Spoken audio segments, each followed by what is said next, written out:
Welcome to the Introduction to Digital Public Relations. My name is Kelsey Stewart, and this is the Moorpark College Digital Journalism and Public Relations Department.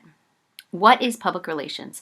According to the Public Relations Society of America, public relations is a strategic communication process that builds mutually beneficial relationships between organizations and their publics. Public relations is the power of persuasion. A good PR practitioner will analyze the organization, find the positive messages, and translate those messages into positive stories. You must convince an audience, promote your idea, purchase your product, and support your position. According to Forbes, PR people are storytellers. They create narratives to advance their agenda. PR can be used to protect, enhance, or build reputations through media, social media, or self-produced communications. The Princeton Review notes that a public relations specialist is an image shaper. Their job is to generate positive publicity for their client and enhance their reputation. They keep the public informed about the activity of government agencies, explain policy, and manage political campaigns. Public relations people working for a company may handle consumer relations or the relationship between parts of the company, such as managers and employers, or different branch offices. How is public relations different from advertising? Well, in advertising, you have paid to put your ad out, whereas public relations, you've earned it. Advertising builds exposure, public relations builds trust. The audience might be skeptical about an ad, but as media gives third-party validation, public relations, again, builds trust. There is guaranteed placement with ads because it has been purchased, where there is no guarantee for public relations campaigns. They must persuade the media. In advertising, there is complete creative control as the ad has been bought for and paid for. Whereas public relations, the media controls the final version. Ads are definitely mostly visual, where PR uses language to describe and promote. Ads are more expensive and PR is less expensive because the media is fronting the bill as far as exposing. The ad's main focus is to buy this product, whereas PR is notifying the public that this is important. It's paid versus unpaid, earn versus purchase, credible versus skeptical. Public relations tastes great, advertising is less filling. There's an old saying, advertising is what you pay for, publicity is what you pray for. Advertising is paid media, public relations is earned media. This means you can convince reporters or editors to write a positive story about you or your client, your candidate, brand, or issue. It appears in the editorial section of the magazine, newspaper, TV station, or website rather than the paid media section where advertising messages appear. So your story has more credibility because it was independently verified by a trusted third party rather than purchased. This chart enunciates that.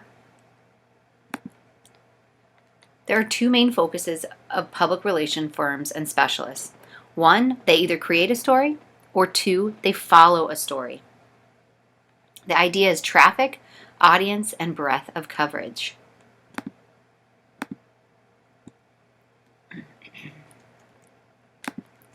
When you create a story, the most common form of public relations, you are, in a sense, storytelling. PR firms want to make the news. They want to promote and proclaim what they have going on, whether an event or a product launch. Methods are bylined articles, opinion editorials, social media, content marketing, and much more. When you follow a story, you have to use breaking news. Can a breaking news story going on currently highlight your business or product? PR firms are avid news watchers, looking for anything that can help to boost their need. Here's an article in People of a company in Etsy that has over 150,000 different types of reusable cloth masks. Obviously, that is a product that is in high demand right now, and so it was a newsworthy coverage and a newsworthy shout out of this company. There are two types of public relations. We have the traditional public relations versus the digital public relations.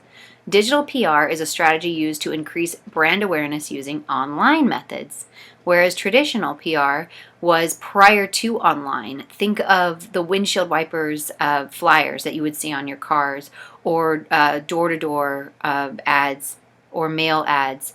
Traditional PR dealt mainly with paper and print, where digital deals with online. The difference is the broad range of audience that digital PR can reach. To make the most impact, digital PR relies on internet-based strategies such as search engine optimization, content marketing, influencer outreach, and social media.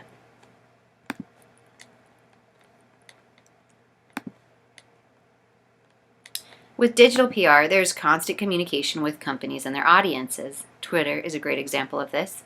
By connecting and sharing with the target audience, it's possible to start a dialogue that clarifies your focus and to spread news and information much more quickly than ever before. Look at Trump's PR team.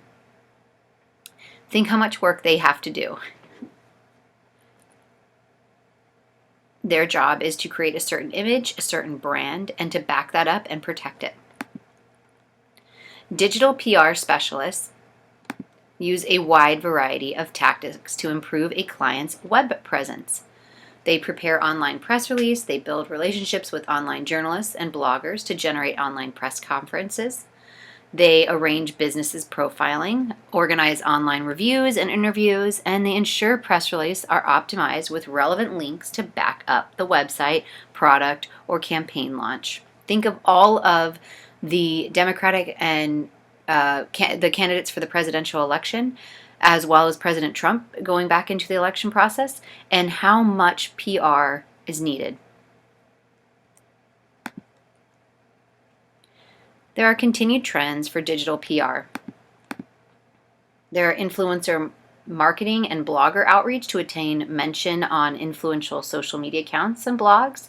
There's also publishing online content to gain a wider reputation and high quality.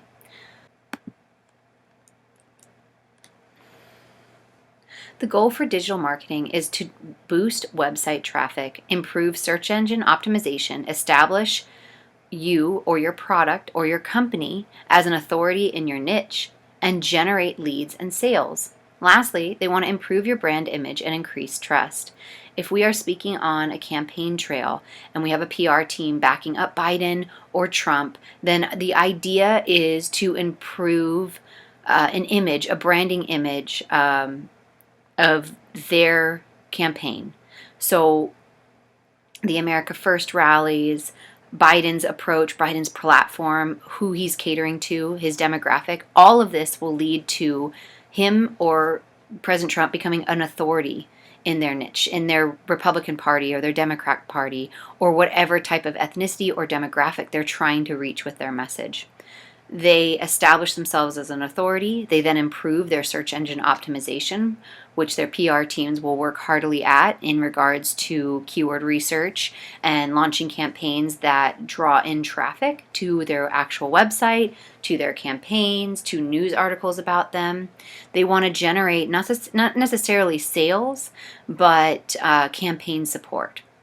So, and when you think of content marketing, you think of pushing for a message, a theme, a product, something that you are trying to get out there.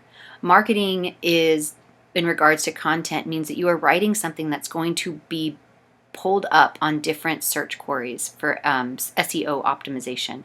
So, content you have already written can be transformed into a different form of content and shared or published on a different platform by repurposing.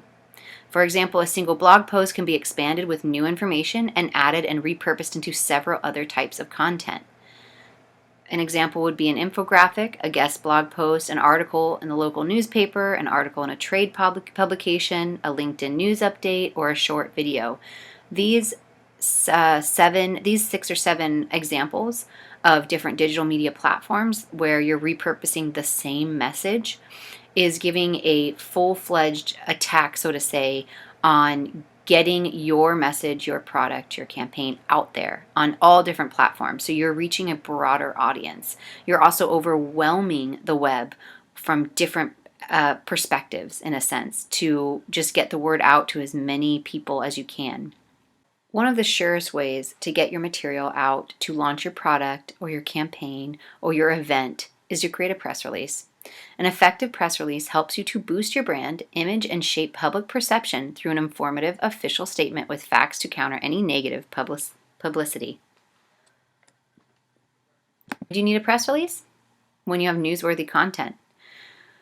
Let's do a quick check with newsworthy content. Ask yourself, is somebody going to be affected by this information? Is this urgent news? Is this about something well known? Think of, is it timely, unique? Does it offer a bizarre factor? Does it offer a breaking news aspect? Think of things that make the news. Does your press release and the information on it qualify? Here's press release format for a traditional press release. We have the headline, a title that clearly explains what the release is about. Is it a product launch, a new development, a corporate restructuring? The location, where you are and where the news is taking place. The lead, traditional AP style lead, where you are and where the news is taking place is another start to your press release. You have the body, which offers detailed information provided in decreasing levels of importance. Think of the inverted pyramid. Again, the lead, body, and sometimes the boilerplate will also be traditional news story format for journalists. So the boilerplate is at the very end, and it gives a few words describing the company to the audience. So if we were writing in advance, it could be for more information, reach out to this company, this website, this phone number.